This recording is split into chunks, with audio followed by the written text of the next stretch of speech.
New Orleans, a city that is notorious for its reputation of crime and violence, particularly homicide. And with that reputation, you get people who are known to be certified steppers. In this video, we're going to be covering one of the most feared steppers the city of New Orleans has ever seen, Walter Pooh Man Sterling.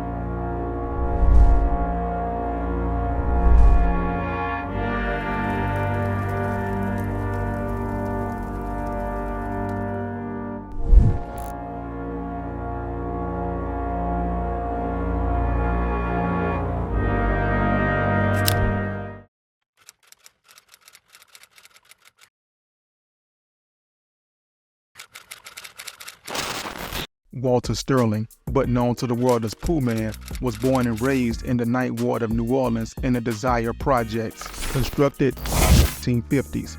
The Desire Projects were meant to house underprivileged African American families. On one hand, the Desire was the largest project in the entire country, but on the other hand, the Desire was the poorest housing development in the entire city of New Orleans.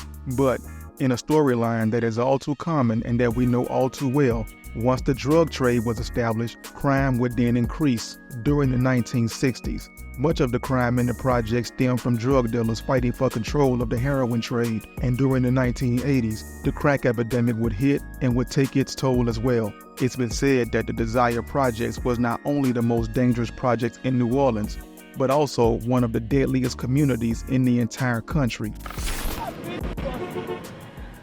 2 years ago, the Desire housing development was considered one of the deadliest communities in the country. And it's from this environment that Pooh Man would emerge. Born to Brenda Sterling and Walter Kelly, Pooh Man would become a high school football star of Warren Eastern High School. According to some, it was believed that Pooh Man would eventually play college football and eventually play professionally. But something happened to derail those plans. After losing his brother John in a motorcycle crash, that's when things would take a turn. Losing his brother affected him heavily and played a huge role in why he would turn to the streets. After turning to the streets, incarceration would follow along with the drug habit. In memory of his brother, Pooh Man would get his brother's name John engraved on his gold teeth. And about that drug habit, because of it, Pooh Man was known to be very paranoid and would react violently in response to his paranoia. It is from this point that Pooh Man became the known stepper that we know today. So much so that other steppers were very wary when they were around him. Out of all the people I've talked to about Pooh Man, there was always one word that would come back whenever someone would describe him. That word was vicious. I've talked to a few people who either knew Pooh Man personally or who dealt with him in the streets. One person was Terrence Gangster Williams. When I talked to Gangster, this was around the time when he first came home, before his channel took off. I asked Gangster, I'm like, what can you tell me about Pooh Man? And the first thing that he said was, man, that dude was vicious. After he said that, he then told me a story of how one day he was walking uptown and then Pooh Man pulled up and asked him to get inside the car with him. But Gangster said he thought about it for just a moment and was like, boy, no indeed, I'm not doing that, because at the time, this was during the Calliope-Magnolia War. So there was money on Gangster's heads from some dudes out the Calliope. And so Gangster was like, if I get inside this car, how I know that you ain't gonna try and collect this money? So no indeed, I can't do that one. After Gangster told me this story, I reached out to my people in the Calliope to verify the story, and they did indeed verify the story. But what they also told me was that in the car with Pooh Man that day was Terrell Sterling, aka Turbo, a Calliope stepper. To hear somebody of Gangster's caliber talk that way about somebody else, to me, is very telling. Now, I'm not saying that Gangster was scared of him or anything like that. If anything, it was all about survival. And just because you ain't scared, don't mean that you have to be stupid either.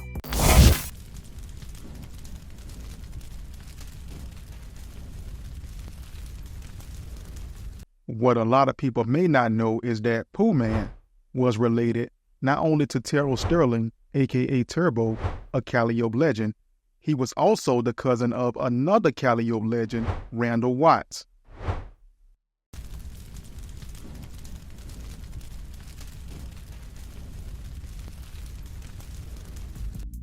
August 21st, 2016, Bernie Porsche, who we all know as Lil Tank, would get into a firefight with police and would ultimately end up taking his own life.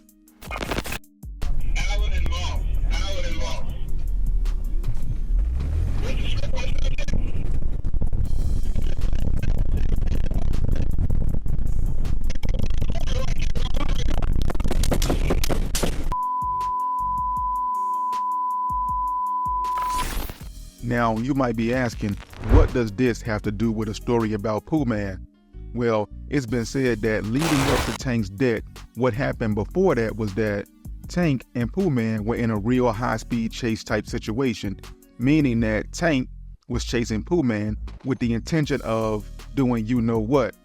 But Pooh Man called the police on Tank, and that's how Tank ended up in the situation that we all saw on video. I'm not saying this is definitely true, but this is what they say.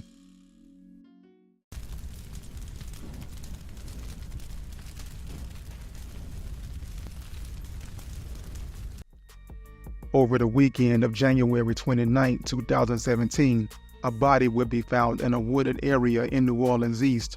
The body would be found near I-10 West and Michoud Boulevard. Eventually, the body would be identified as Dwayne Wango Cobbins. Cobbins, known to everyone as Wango, was a Calliope legend, Calliope stepper, and it would be said that Pooh Man was responsible for Wango's death. Now, I've heard two different theories as to why Pooh Man would have done this. The first theory is that Wango was trying to score drugs from Pooh Man. And remember what I said earlier about Pooh Man being known to be paranoid?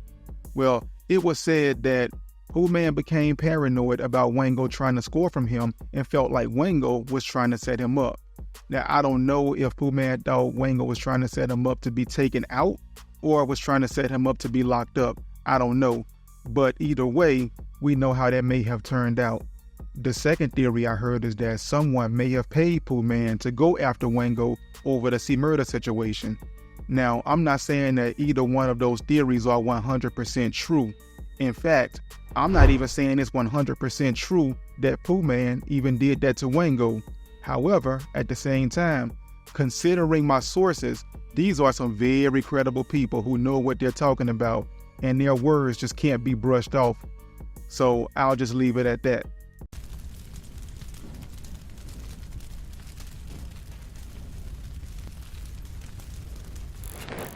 I came across this video of Pooh Man where he was just speaking his mind or getting his thoughts out.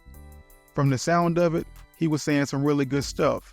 And it sounds like to me, he was either changing his life or had already changed his life. But unfortunately, the streets don't care about you changing your life because there's no statute of limitation on when the things you do can catch up with you. On January 11, 2017, at around 10:45 p.m., shots would ring out on the 1200 block of St. Bernard Avenue. The victim's mother would identify the man as Walter Sterling. On that night, Pooh Man had attended a nightclub with a longtime friend, and upon exiting the club, there were two gunmen outside waiting. One gunman would distract Pooh Man while the other one would finish the job. A nearby neighbor who declined to give her name would tell police it sounded like a cannon went off, and she would also tell police it sounded like Beirut out there. And Walter Sterling, who we all know as Pooh Man, was pronounced dead on the scene. Pooh Man would leave behind a good number of children, a lot of whom have followed in his footsteps and have taken up sports. In fact, Pooh Man has a son who is currently in the NBA, Knicks guard Lamar Peters. It's been many years since Pooh Man's death, and to this day his name still rings bells in the streets of New Orleans, and people say the same things about him now that they said about him back then. In closing, I would like to ask you all to hit the like button, share the video, subscribe to the channel, and I will catch you all on the next one.